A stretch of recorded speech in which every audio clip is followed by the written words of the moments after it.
배 아프다는 거에 또 대명사가 바로 학교 다니는 아이들이죠. 때 소화제를 주시거나 아니면 유산균 같은 거 많이 먹이시는데요. 실질적으로 도움이 크게 안 된다는 거 느끼셨을 거예요. 우리가 긴장을 하게 되면 빨리 비우기를 원하게 돼요. 안녕하세요. 여러 가지 검사상 이상이 없지만 자율신경에 어려움을 겪고 계신 환자분들을 진료하고 있는 한의사 정희진입니다. 한의사님, 저는 스트레스 받으면 위부터 아프더라고요. 불안과 긴장이 왜 하필 좀 위장에 먼저 나타날까요? 네. 먼저 이제 긴장을 하게 되면 우리 몸에 교감신경이 항진이 되게 되는데요. 나 지금 위기 상황이야. 뭔가 해결할 문제가 있어. 라고 각성신호가 오게 되는 거거든요. 어려운 일을 해결하는 데 집중이 더 되게 되고요. 소화 기능은 뒤로 밀려나게 돼요. 에너지가 워낙 많이 쓰는 위장에는 이제 후순위로 밀려나게 되거든요. 위장이 그 순간에 얼어붙게 된다고 생각을 하시면 되세요. 기능을 잠시 멈추는 거죠. 근데 이럴 때 그 위장의 기능이 멈추는 거에 대해서 잘 모르시는 것들이 있는데 크게 두 가지 유형을 말씀드릴 수가 있어요. 첫 번째 유형은 근육형이에요. 그러니까 근육이 굳어버리는 유형입니다. 위장도 근육이거든요. 이 위장이 멈춰버리게 돼요. 그렇게 되면 어떻게 되면 통증을 크게 느끼게 되세요. 긴장이 됐을 때 갑자기 막 위가 경련이 올 듯이 너무 아픈 분들이 있으시거든요. 꽉 막히면서 체한 느낌을 가장 많이 느끼게 되시는 거예요. 거기서 소화제를 드시면 조금 나아지기는 하는데 크게 못 느끼시는 게 왜냐하면 보통 소화제에는 음식물들을 좀 죽처럼 이렇게 분해해주는 그런 역할을 하기는 하지만 실질적으로 이 위가 근육이 멈춘 건데 근육을 움직이게 도와주는 건 아니거든요. 그래서 느끼실 때 별로 나아지지 않고 계속 답답하고 저는 소화제를 아무리 먹어도 자꾸만 위가 멈춰요, 꼬여요, 이렇게 말씀을 많이 하시는 거예요. 이런 분들의 경우에는 또 한 가지 특징이 있는 게 소화 효소로 문제가 있으신 분들도 그렇긴 하지만 근육 긴장이 많이 되면서 위가 꽉 조이면서 너무 아프신 분들은 많이들 호소하시는 게 등 통증이세요. 소화가 안 돼서 오시는 분들 등도 치료를 많이 해드리고 있어요. 등이 아프다는 분들 많고 그래서 그쪽에 사혈을 해서 근육 긴장을 풀어주고 소화도 잘 되고 그리고 등도 많이 풀어지는 걸 느끼게 되세요.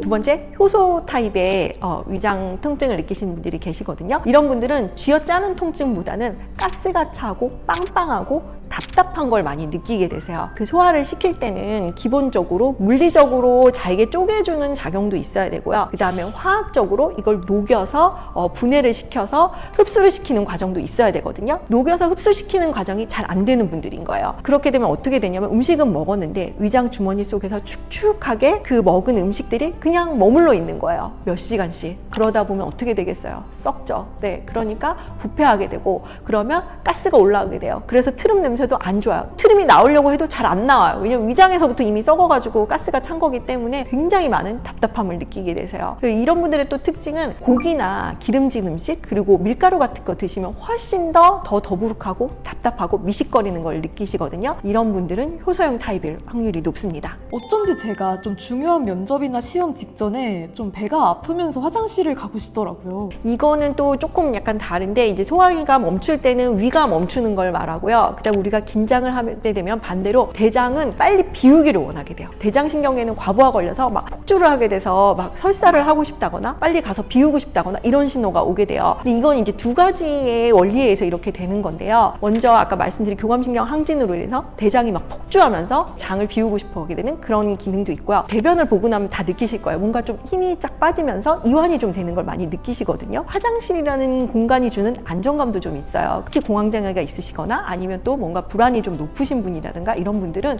내가 대변을 보고 나면 좀 이완이 되고 편안해진다라는 느낌이 학습이 되면서 일단 긴장이 되면 화장실부터 가고 싶어지는 그 느끼게 되시는 거예요. 배 아프다는 거에 또 대명사가 바로 학교 다니는 아이들이죠. 학교를 가거나 유치원 가기 전에 아이들이 엄마 배 아파, 시험 전에 특히 배 아파, 학교 가기 싫어, 나 배 아파서 학교 못 가겠어, 이런 아이들이 있거든요. 그런 아이들을 어머님들이 얘는 왜 이렇게 소화가 안 되지? 장이 약한가? 이러시면서 내 소화제를 주시거나 아니면 유산균 같은 거 많이 먹이시는데요. 실질적으로 도움이 크게 안 된다는 거 느끼셨을 거예요. 장 근육에 문제가 있는 경우가 더 많습니다. 그래서 긴장이 되면서 이 장의 근육 그리고 내장 막 이런 것들이 다 긴장이 되면서 오는 통증이라서요. 그래서 이럴 때는 소화제보다는 엄마 손 돌아서는 약손, 이게 오히려 훨씬 더 효과가 좋습니다. 저도 그렇고 제 주변 여성분들도 그렇고 좀 소화가 안 되면 이 브래지어 라인이 아픈 경우가 많더라고요. 네, 맞습니다. 일단 우리가 긴장을 하게 되면 위장근이 멈추니까 소화가 안 되는 거거든요. 근육의 통증이 있게 되면 소화의 근육의 통증을 느껴서 신호가 가는 신호 라인과 등에서 통증을 느껴서 뇌로 신호가 가는 라인이 같은 신경을 쓰게 돼요. 등이 아프다고 착각을 하게 되기도 하고요. 이런 걸 이제 의학적으로 연관통이라고 부르는데요. 등에 통증이 없었을 때라도 등에 통증이 있다고 느끼면서 동시에 이 부위의 근육도 또 뭉침이 있게 되세요. 위가 안 좋은 분들이 통증을 느끼면서 동시에 등 통증도 느끼는 분들이 많으세요. 보통은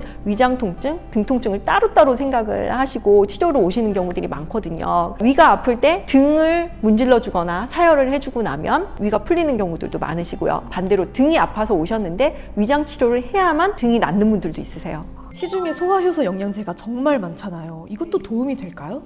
모든 분들에게 도움이 되지는 않아요. 일단 기본적으로 효소라는 건 사람마다 필요로 하는 부분이 다릅니다. 체질마다 가지고 있는 소화효소도 다르고요. 좋다고 하는 소화효소를 먹어도 나는 오히려 가스만 차거나 부글부글 거리고 도움이 하나도 안 되는 걸 느끼신 분들 많으실 거예요. 체질마다 다른 게 있고요. 소화의 문제가 근육형, 그러니까 근육의 긴장이 문제가 되시는 분들, 너무 과긴장해서 문제가 되기도 하고요. 또 한편으로는 근육이 움직이진 않고 그냥 무력해져서 문제가 되는 분들도 있으세요. 이런 분들은 소화효소를 아무리 부어도 크게 도움이 안 되세요. 근육의 운동성을 조절해줘야 이 위장의 문제가 해결되시는 거거든요. 이런 유형에 따라서 어떤 효소가 필요하실지, 체질에 따라서 어떤 치료를 하셔야 되는지에 대해서는 다음에 한번 또 기회가 되면 말씀드리도록 하겠습니다.